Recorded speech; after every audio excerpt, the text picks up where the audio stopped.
అంటూ ఉంటాం మనం ఆ యోగ శాస్త్రాలలో. దాని గురించి చెప్తున్నాడు. ఆ పరమహంసలు కూడా లేరు. Fourth line, the 7 ways to bliss were not. ఈ 7 ways to bliss అనే దానికి 7 సంఖ్యలు అని మనం చెప్పుకున్నాం. మనం ఈ 7 సంఖ్యలు అని చెప్పుకుంటున్నప్పుడు ఆ సంఖ్య యొక్క పొటెన్సీని అర్థం చేసుకోవడానికి ప్రయత్నించేయండి. అన్ఫార్చునేట్గా ఏంటంటే మనం పిల్లల చేత అంకె లెక్క పెట్టిస్తాం. 1 2 3 4 5 6 7 10 100 ఏదో రకరకాలుగా చెప్పేస్తాం మనం. కానీ మన ఋషులు సంఖ్యలకి అందజేసినటువంటివి చాలా విచిత్రమైనటువంటి నామన్క్లేచర్ ఉంది. 100కి శత అన్నారు వాళ్ళు, 1000కి సహస్ర అన్నారు, తర్వాత లక్ష అన్నారు, తర్వాత కోటి అన్నారు, తర్వాత నీల మణి వైఢూర్యాల పేర్లన్నీ పెట్టుకుంటూ వచ్చారు వాళ్ళు. ఇక్కడ మనం గుర్తుంచుకోవాల్సింది ఏంటి అంటే, whenever we talk about a number, ఆ నెంబర్ మన మనస్సులో ఏ విధమైనటువంటి భావ సంచారం కలగజేస్తుందో పట్టుకోవాలి మనం. ఇప్పుడు మనకి నెంబర్ ఏ విధమైనటువంటి భావ సంచారం కలగజేస్తుందో మీరు కాస్త జాగ్రత్తగా చూస్తే, each number or each amount of rupees ఒకానొక వస్తువు కొనుగోలు యొక్క సామర్థ్యాన్ని జరుపుతుంది. అది ఏదైనా వస్తువు కావచ్చు. మనకి ప్రపంచంలో ఏదైనా ఒక వస్తువు కావాలి అంటే ఈ కాలంలో దేన్ని ఉపయోగిస్తున్నాం మనం? డబ్బును ఉపయోగిస్తున్నాం. డబ్బు దేని బట్టి తెలుస్తుంది? వీడు లక్షాధికారిని, కోటీశ్వరుడని.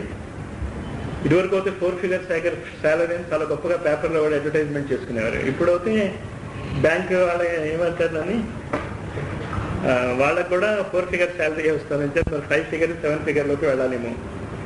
కానీ ఇంతకీ నంబర్ వెనకాతను ఉన్నటువంటి 7 రకాలైనటువంటి పొటెన్సీస్ గురించి మనం మాట్లాడుకున్నాం. ఇది చదువుకుంటాం. మొట్టమొదటి పొటెన్సీ ఏంటి అంటే సంకల్పము. ఈ సంకల్పము అనే పొటెన్సీ చాలా విచిత్రమైనటువంటి పొటెన్సీ. ఈశ్వరుడికి దానికి చాలా అవినాభావ సంబంధం ఉంది కనుక ఈశ్వరుని ఒకటి అంటాం. మనం చాలా ప్రమాదవశాత్తు అన్ఫార్చునేట్ గా సంవే అదో రకమైనటువంటి విచిత్రమైనటువంటి మనస్తత్వం వచ్చేసి ఈశ్వరుడు ఒకడే అంటున్నాం.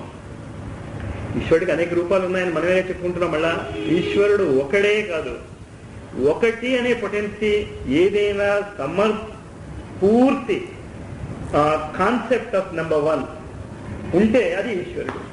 ఏంటి? సంకల్పం. ఆయన ఒక్కడి సంకల్పమే 100% నెరవేరుతుంది. ఈశ్వర సంకల్పం అంటాం మనం. ఇంకా అది మిస్ అయ్యే ప్రసక్తే లేదు అని. ఆ విధంగా ఈశ్వరుడు number 1. Don't mistake that he is only 1. He is not 1. He is potency 1. కొంచెం తేడా ఉంది దాంట్లో. మిల్లిమిల్లిగా డెప్త్లోకి వెళ్దాం మనం. అంచేత ఒకటి అంటే సంకల్పం. నేను మీకు ఎగ్జాంపుల్స్ కూడా ఇచ్చాను లాస్ట్ క్లాస్లో. సంకల్ప శక్తి అనేది ఎలా ఉంటుంది అంటే, ఈశ్వరుడు యొక్క సంకల్ప శక్తి ఒకానొక దేశకాల పరిస్థితుల్లో humanity should learn how to fly.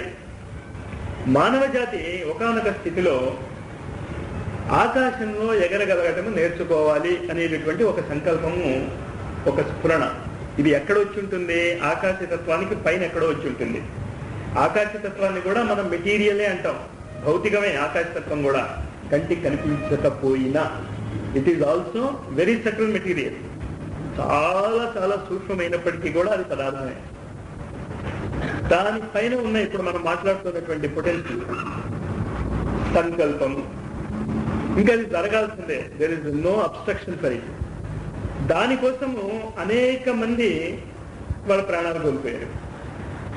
13th century 14th century నుంచి ఎగరాలి మనిషి అని కోరుకుంటూ ఉంటే ఎవడో కొండ ఎక్కి, నాకు పేర్లు గుర్తులేవు కానీ మీరు ఆ బుక్ ఏదో పడుతూ ఉంటుంది, అది records book, Guinness book of records కనుక చూస్తే first human flight of 2.5 minutes కంటే ముందు more than 175 people వాళ్ళ ప్రాణాలు ఇచ్చేశారు. వాళ్ళ పేర్లు ఇచ్చాడు వాళ్ళు. అందులో నాకు కరెక్ట్గా గుర్తులేదు కానీ ఆ పేర్లు.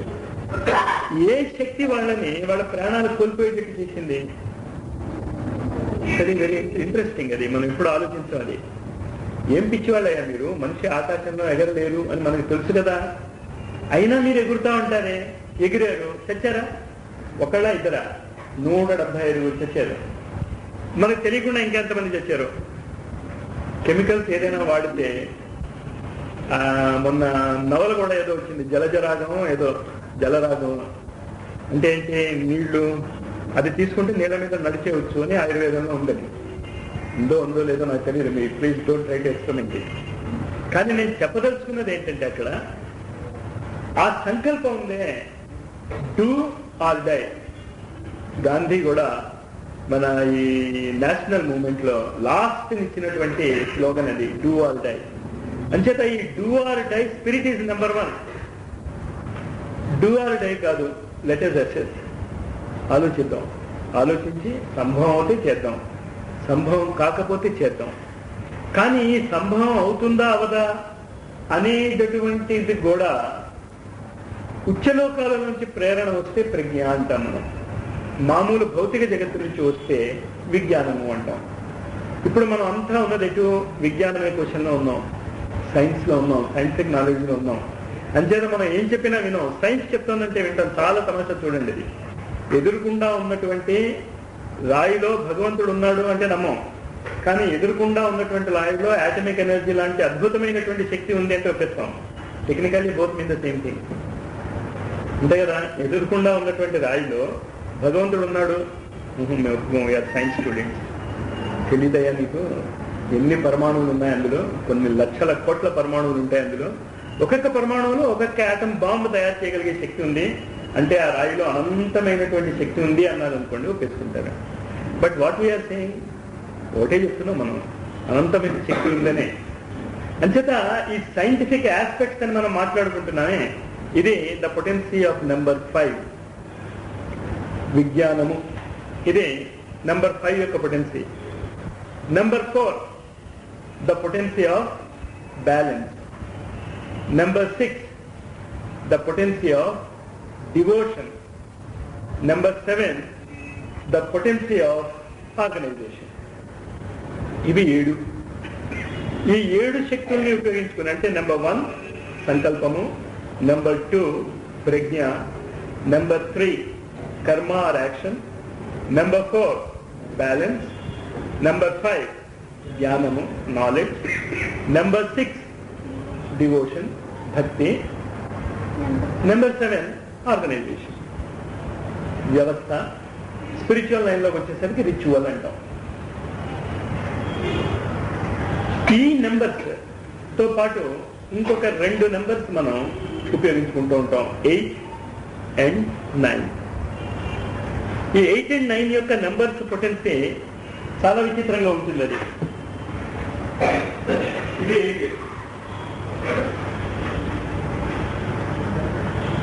ఇది 9. ఆ రాసే విధానంలో మీకు దాని పొటెన్సీ అర్థమవుతుందా? 2 zeros,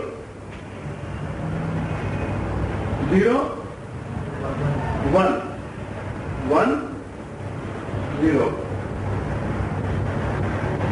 ఇది 7 తర్వాత వచ్చేటటువంటి 8th potency, 9th potency, 10th potency. ఈ 3 పొటెన్సీలు స్పిరిచువల్ లైఫ్ లో చాలా ఇంపార్టెంట్. మహాభారత యుద్ధ కాలంలో this was the potency which was revealed. 8 అనేటటువంటి పొటెన్సీయే రివీల్ చేయబడింది.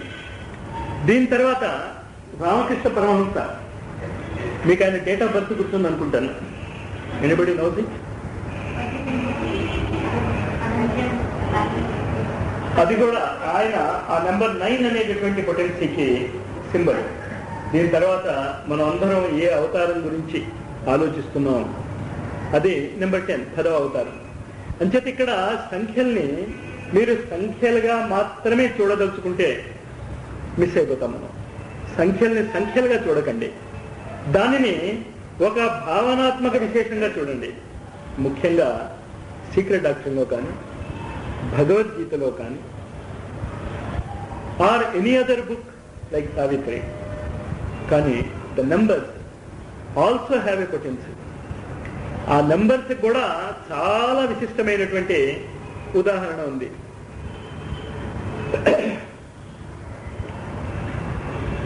దాని తర్వాత ఇందులోనే 4th దాంట్లోనే ఈ 7 నెంబర్స్ తర్వాత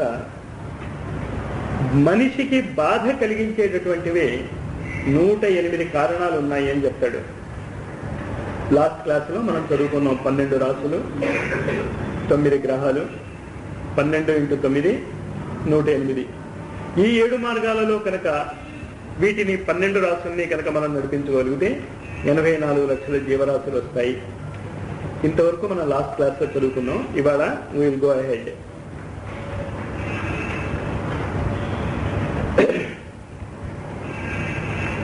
ఈ ముందుకు వెళ్లే ముందు అసలు ప్రళయ స్థితి అంటే ఏమిటి, అసలు ఈ ప్రళయ స్థితి గురించి ఇంత తాపత్రయం తీసుకుని ఇంత రకాలుగా పేచీలు పెట్టి మడత పేచీలు పెట్టి కన్ఫ్యూజ్ చేసి పారేసి ముందుకు రాసింది ఆవిడ. In the beginning there was the word, ముందు శబ్దం ఉంది, then light and created started. Simple process కదా. ఇంత గందరగోళం పడతాం ఎందుకు గందరగోళం పడాలి అంటే the entire secret of human life lies in your sleep, not in your wakefulness. Repeated గా మొదటి క్లాస్ నుంచి నేను చెప్పుకుంటూ వస్తున్నాను. నేను మీరు ఎప్పుడు ఏ విధంగా అయినా ఆధ్యాత్మిక జగత్తులో ప్రగతి సాధించాలి అనుకుంటే భౌతిక జగత్తులో మీరు సాధించింది జీరో. మీరు ఎంత గొప్ప అవతార పురుషులైనా ఎంత గొప్ప మేధావులైనా ఆధ్యాత్మిక జగత్తులో జీరో. అందుకే 90% సాధనాలు ఆఫ్ ఆధ్యాత్మిక జగత్ కంటికి కనిపించవు. అవి ఎక్కడ జరుగుతున్నాయో మనకు తెలియవు. కంటికి కనిపించేటటువంటి సాధనలు ఏంటి అంటే వాళ్ళ పోస్టర్స్ మాత్రమే కనిపిస్తాయి, వాడు కూర్చున్నాడు అని. లోపల ఏం జరుగుతుందో, లోపల ఎంత రకాలైనటువంటి మ్యాజిక్లు జరుగుతున్నాయో తెలుసుకోవటానికి ఇది చెప్తున్నాడు. ఎందుకు చెప్తున్నాడు? మనం నిద్రపోయాం, ఇవాళ రాత్రి లయం అయిపోయింది, నాశనం అయిపోలేదు. మీరు చాలా జాగ్రత్తగా గుర్తుంచుకోండి. ద వర్డ్స్, ఆ ఆధ్యాత్మిక జగత్తులో మనం యూజ్ చేసేటటువంటి వర్డ్స్ మామూలు వర్డ్స్ కాదు. అవి లయం అయిందన్నాడు వాడు. లయం అవటము నాశనం అవటానికి చాలా తేడా ఉంది. లయం అవటం అంటే ఏముంది? ఇప్పుడు ఒక నీరు ఉందనుకోండి, నీళ్ళల్లో ఇది మెల్లిగా ఈ వస్తువుని వేస్తున్నాను నేను, మెల్లిమెల్లిగా మెల్లిమెల్లిగా మెల్లిమెల్లిగా ఆ వస్తువు నీళ్ళలోకి వెళ్ళిపోయింది. ఆ వస్తువు మీకు కంటికి కనిపించడం లేదు, నీళ్ళ లోపల లీనం అయిపోయింది. కంప్లీట్ గా లీనం అయిపోవటం అన్నా లయం అయిపోవటం అన్నా ద టెర్మినాలజీ ఇస్ వన్. అంటే ఏమైంది అక్కడ? ఏ వస్తువు నాశనం లేదు, ఏ వస్తువు దాని స్వరూపాన్ని కోల్పోవటం లేదు. జాగ్రత్తగా గుర్తుంచుకోండి. ఇక్కడ ఈ పాయింట్ నేను ఎందుకు తీసుకురావాల్సి వస్తుంది అంటే, దీని తర్వాత వచ్చే చాప్టర్స్ లో నిర్వాణము లేక మోక్షము అనే పదాన్ని వాడతాడు.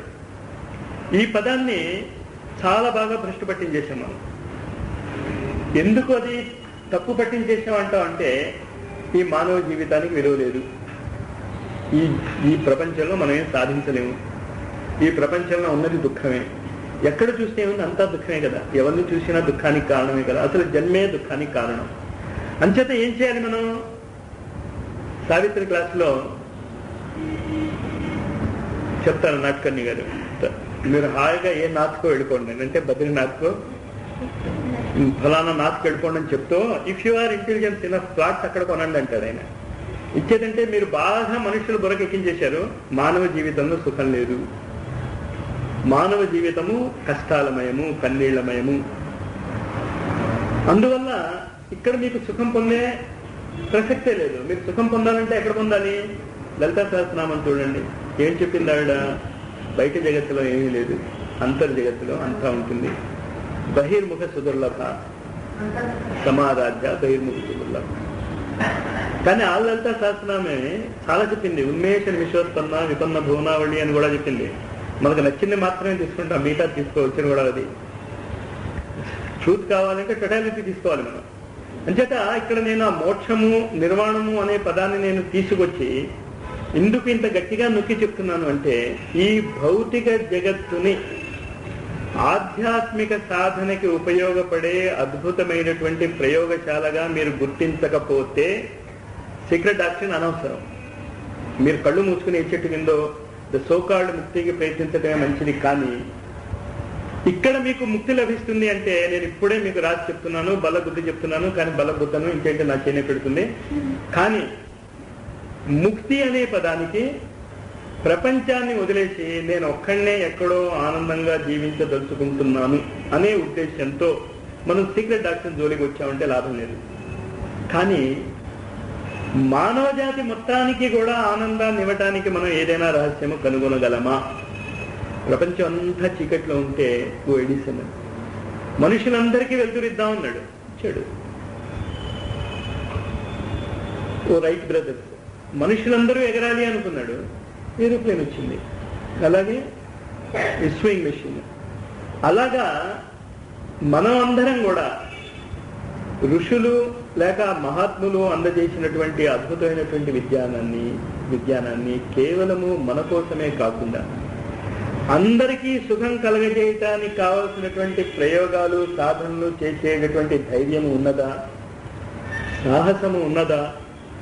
అందుకే చాలా మంది పెద్దవాళ్ళు ఈ మధ్య విన్న వాళ్ళలో కూడా చాలా మంది, నాన్నగారిని చెప్తూ ఉంటాం, ఆయన కూడా ఒకసారి చెప్పారు ఇక్కడ ఈ మధ్యనే 5-6 రోజుల కిందట, సాధన అన్నది ఒక అద్భుతమైనటువంటి పరాక్రమం. అది ఏదో పిల్లలు వాళ్ళు చేసేదేం కాదు. You have to fight. 3 రకాలైనటువంటి శక్తులతో మీరు యుద్ధం చేయాల్సి వస్తుంది అంటాడు ఆయన. ఆ 3 రకాలైనటువంటి శక్తులు ఇక్కడ చెప్తున్నారు. ఇది చదివాక ఆ శక్తుల గురించి మాట్లాడుకుంటున్నాం. 5th line, darkness alone filled the boundless all. A, for father, mother and son were once more one, and the son had not awakened yet for the new grave and his pilgrimage thereon. Father, mother, son. ఈ త్రిపుటి రకరకాలుగా వస్తూ ఉంటుంది మనకి. సత్వ, రజ, తమో గుణాలు. అయితే నిద్రాస్థితి, స్వప్న స్థితి, జాగ్రత్త అవస్థ, ఈ 3 వస్తాయి. అందుకే దీన్ని 3 డైమెన్షనల్ వరల్డ్ అంటాం మనం. ఈ 3 వస్తాయి ఎక్కడైనా. లెంగ్త్, బ్రెడ్త్, హైట్, ఈ 3 కూడా లేవన్నాడు అక్కడ. కానీ ఈ మోక్షస్థితి లేకపోతే మన మనస్సుల్ని ఉపయోగించుకుంటూ అసలు ఈ సృష్టి యొక్క రహస్యాన్ని మనం ఛేదించుకుని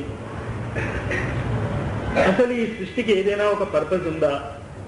పర్పస్ ఉంటే, నాకు పోయం గుర్తురావడం లేదు మాస్టర్, చాలా అద్భుతమైన పోయం ఉంది సావిత్రిలో.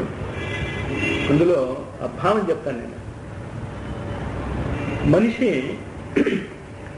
Is an a dying whirling globe. ఒక గుండ్రంగా తిరుగుతున్నటువంటి, చావుకి దగ్గరగా ఉన్నటువంటి ఒక గ్లోబ్ పృథ్వీ మీద ఉన్నాడు. వాడు తలెత్తి పైకి చూస్తున్నాడు. వాడు తలెత్తి పైకి చూస్తున్నాడు, కింద చూస్తున్నాడు, మైక్రోస్కోప్తో, టెలిస్కోప్తో, దాంతో ఎక్కడ ఇంకో మానవుడు కనిపించడం లేదు వాడికి. మానవ జాతి అనేది, హోమో సపైన్స్ అనేది ఎక్కడా కనిపించడం లేదు. వాడు గత 25 ఏళ్లగా యాజ్ ఎ సైన్స్ లెక్చరర్ నాకు తెలుసది వాళ్ళు ఎంత అవస్థలు పడుతున్నారో వాళ్ళు. ఎక్కడ కూడా ఇంకొక మనిషి మాత్రుడు ఎక్కడైనా ఉన్నాడా హ్యూమన్ ఇంటెలిజెన్స్ అంటే లేదు. ఈ సీన్స్ ఆలేలో ఒంటరిగా ఉన్నాడు అనిపిస్తుంది. పెద్ద ఎంత భయంగా ఉంటుందో ఊహించుకోండి. ఒక్కడిని అలా వదిలేస్తే మానవ జాతి మొత్తం. అంతగా అలాంటి మానవుడు, ఒంటరిగా ఉన్న మానవుడు సైన్స్ని పట్టుకున్నాడు. పట్టుకుని ఏం చేస్తున్నాడు? చేయగలుగుతున్నాడు. కొంపలు అంటుకుపోయే పరిస్థితి తెచ్చుకున్నాడు. వాడు చేసిన ప్రతి పని కూడా మనం 20వ శతాబ్దంలో చూస్తే 2 వరల్డ్ వార్స్. పొలిటికల్ గా చూసుకున్నాం అనుకోండి, ఏ పొలిటికల్ ఆఖరికి కమ్యూనిజం అది ఏదైనా ఇస్తుంది అనుకుంటే అది ఫ్లాప్ అయింది. అంచేత మనిషి ఏదైనా సరే ఒక సిస్టమ్ ని అనుసరించి పోనీ మనం సుఖంగా ఉందామా అనుకుంటే అక్కడ సుఖంగా లేడు వాడు. మరి మొత్తము మానవ జాతి this miracle that a man is. కానీ మనిషి గురించి మనం ఆలోచిస్తే ఏమనిపిస్తుంది? వీడు చాలా అద్భుతమైనటువంటి వ్యక్తి అనిపిస్తుంది. ఎందుకు అనిపిస్తుందో మనం చాలాసార్లు మాట్లాడుకున్నాం. కేవలము రూపాయి విలువ చేసేటటువంటి కెమికల్ కాంపౌండ్స్తో ఈ శరీరం నిర్మించుకున్నాం. ఎలాంటి శరీరం నిర్మించుకున్నాం? Heart, lungs, muscles, bones, tissues, hairs, ఇన్ని రకాల మ్యాజిక్ జరుగుతున్నటువంటి హ్యూమన్ మైండ్ ఎప్పుడైనా ఏదైనా ఆధ్యాత్మిక జగత్తులో ముందుకు వెళ్ళగలదా అంటే జవాబు ఏమిస్తోందంటే ఇక్కడ మదర్, ఫాదర్, సన్. ఈ 3 టైప్స్ ఆఫ్ కాన్షియస్నెస్ ని మీరు పట్టుకోగలిగితే, మదర్, ఫాదర్, సన్ మనకొద్దు. మన హిందూ ఐడియాలజీకి వెళ్దాం. బ్రహ్మ, విష్ణువు, మహేశ్వరుడు, లేకపోతే శివుడు. ఇది వద్దు. సత్, చిత్, ఆనంద్. ఈ 3 ద కాన్సెప్ట్స్. కానీ ఈ కాన్సెప్ట్స్ ని శబ్దములు వలె పట్టుకోకండి. మీరు స్టేట్స్ ఆఫ్ కాన్షియస్నెస్ లాగా పట్టుకోండి. ఏంటంటాం స్టేట్స్ ఆఫ్ కాన్షియస్నెస్ అంటే? నా ఉద్దేశం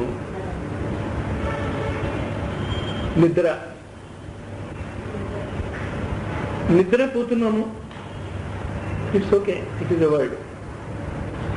కానీ నిద్రా స్థితి అనే స్టేట్ ఆఫ్ కాన్షియస్నెస్ ఉందే, the uniform sleep state throughout the world in every human being. మీరు ఒక యూనివర్సల్ స్లీప్ స్టేట్ అనే కాన్షియస్నెస్ ని కనుక మీరు ఊహించుకోగలిగితే, ఆ యూనివర్సల్ స్లీప్ కాన్షియస్నెస్ లో ఏముంటుందో మీరు ఊహించగలరా? నేను నిద్రపోయాను, గాఢ నిద్రలో ఉన్నాను, నువ్వు నిద్రపోయావు, గాఢ నిద్రలో ఉన్నావు. సడన్ గా మనం అందరం గాఢ నిద్రలో వెళ్ళిపోయాము. That is imagine. మనం అందరమే కాదు, ప్రపంచంలో ఉన్నటువంటి ప్రతి మానవుడు గాఢ నిద్రలో వెళ్ళిపోయాడు. We are all in a universal sleep state. ఆ యూనివర్సల్ స్లీప్ స్టేట్ లో ఏముంటుంది? దానికి ఆన్సర్ చెప్తుంది ఇక్కడ ఈ సెంటెన్స్. అదే మళ్ళా చెప్తాను చూడండి, ఈ సెంటెన్స్ లో ఆన్సర్ ఉందో లేదో చూద్దాం.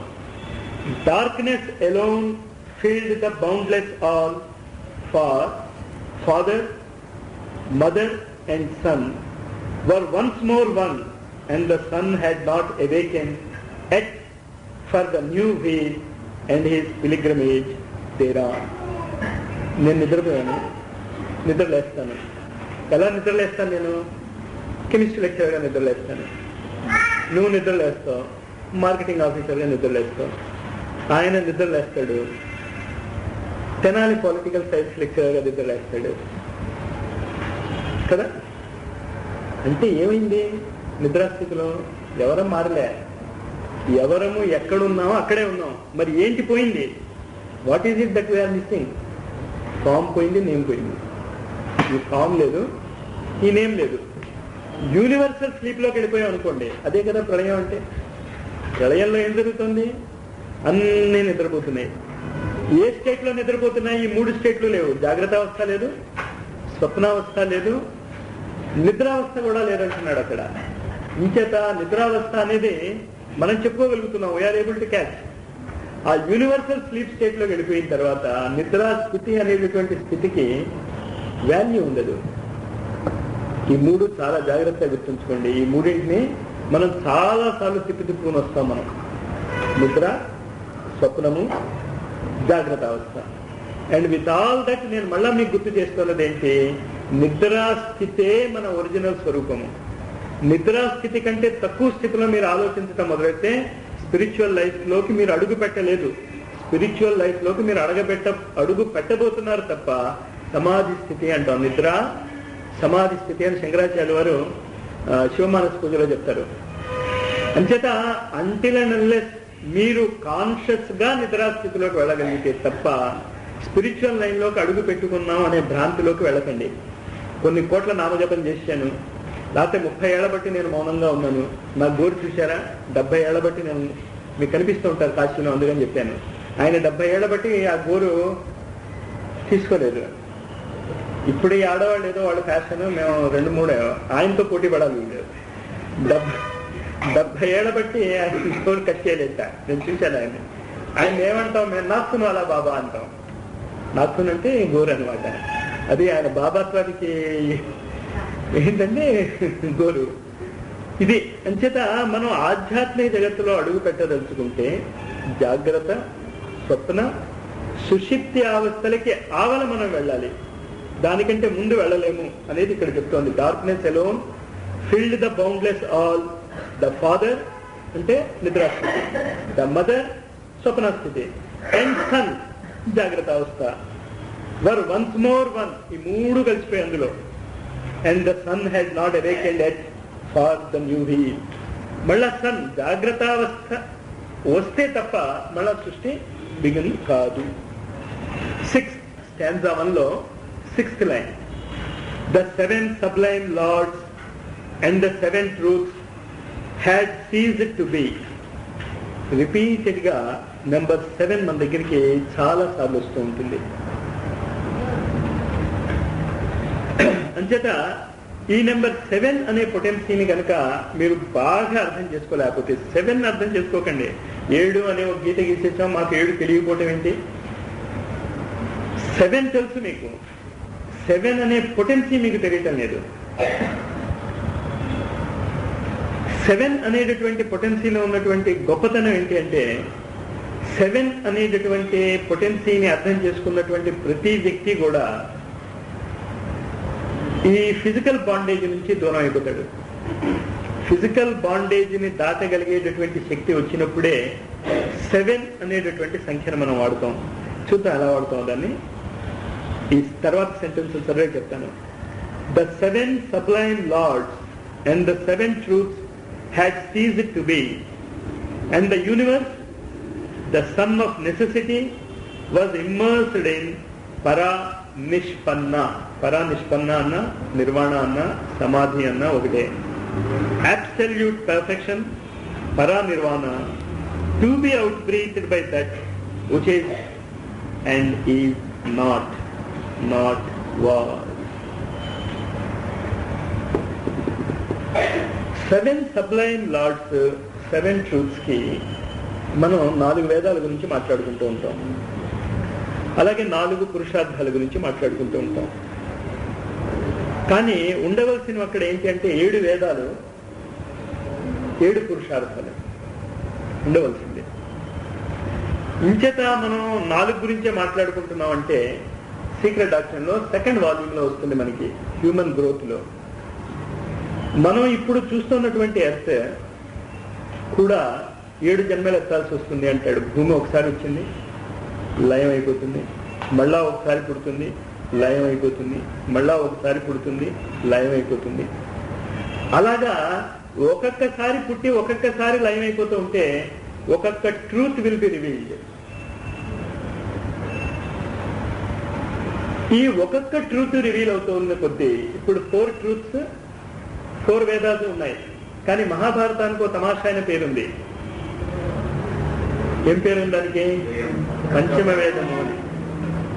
ఇంకా మనం పంచమ వేదము, కానీ ఇంకా వేదము అనేటటువంటి షార్ప్నెస్ దానికి రాలేదు, అబ్సల్యూట్నెస్ ఇంకా రాలేదు. దానికి తీసుకురావాలి మిల్లిమిల్లిగా. మనమే తీసుకొస్తాం.